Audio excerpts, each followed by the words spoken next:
హరహర క్షేత్రమైన వేములవాడ రాజన్న క్షేత్రం ఆదివారం జరిగే శ్రీరామ కళ్యాణోత్సవానికి ముస్తాబవుతోంది. దాదాపు 2 లక్షల మంది వస్తారని అంచనాతో భక్తులకు ఎలాంటి ఇబ్బందులు కలగకుండా అధికారులు అన్ని ఏర్పాట్లు చేస్తున్నారు. ఉగాది నుండి ప్రారంభమైన శ్రీరామ నవరాత్రి మహోత్సవాలు రాజన్న ఆలయంలో వైభవంగా జరుగుతున్నాయి. శ్రీరామ కళ్యాణ మహోత్సవం సందర్భంగా ఉదయం మూల విరాట్ శ్రీ సీతారామచంద్ర స్వామి వారికి ప్రత్యేక పూజలు నిర్వహించిన అనంతరం ఆలయ వెనుక భాగంలో చైర్మన్ గెస్ట్ హౌస్ వద్ద ప్రత్యేకంగా ఏర్పాటు చేసిన కళ్యాణ వేదిక వద్ద ఉదయం 11:55 అభిజిత్ లగ్న సుముహూర్తమున శ్రీ సీతారామచంద్ర స్వామి వారి దివ్య కళ్యాణ మహోత్సవం ఆలయ అర్చకులు అంగరంగ వైభవంగా నిర్వహించనున్నారు. ఈ సందర్భంగా కళ్యాణ ఉత్సవానికి వచ్చే భక్తులకు అశేషంగా భక్తులు వచ్చే అవకాశం ఉన్నందున అన్ని ఏర్పాట్లు పూర్తి చేశామని, భక్తులకు మంచినీటి సరఫరా, మజ్జిగ ప్యాకెట్లు, కళ్యాణం వీక్షించే భక్తులకు గ్యాలరీలు, ఎల్ఈడి స్క్రీన్లు, క్యూ లైన్లు ఏర్పాటు, పారిశుద్ధ్యపు పనులు అదేవిధంగా ఏర్పాట్లు చేశామని ఈవో వినోద్ రెడ్డి తెలిపారు.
సీతారామచంద్ర స్వామి కళ్యాణోత్సవము ఆదివారం రోజు అనగా 6వ తారీఖు ఏప్రిల్ 2025 రోజున అత్యంత వైభవంగా వేములవాడ దేవస్థానం నందు నిర్వహించడం జరుగుతుంది. ఈ యొక్క ఏర్పాట్లకు సంబంధించి ఇప్పటికీ అన్ని శాఖల సమన్వయంతో ఏర్పాట్లు ముమ్మరంగా మేము చేయడం జరుగుతుంది. దాదాపుగా అన్ని కార్యక్రమాలు ఏర్పాట్లు ముగింపు దశకు వచ్చినాయి. ఈ దాదాపుగా ఒక 60,000 మంది భక్తుల వరకు ఈ యొక్క కళ్యాణోత్సవంలో పాల్గొంటారని చెప్పి అంచనా వేశాము.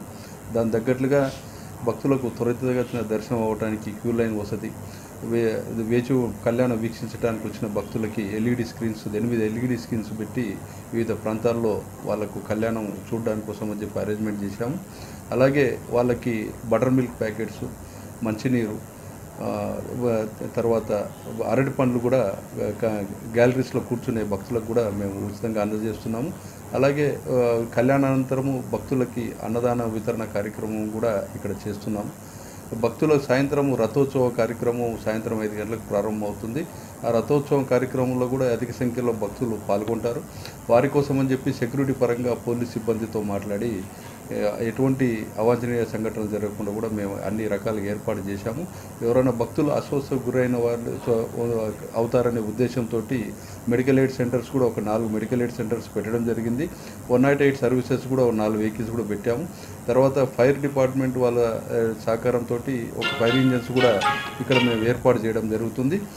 ఇంకా వచ్చే భక్తుల కోసం అని చెప్పి చలవ పందిళ్ళు మేము అరేంజ్ చేశాము. తర్వాత ఆలయాన్ని విద్యుత్ దీపాలంకరణతో మేము అలంకరించినాం.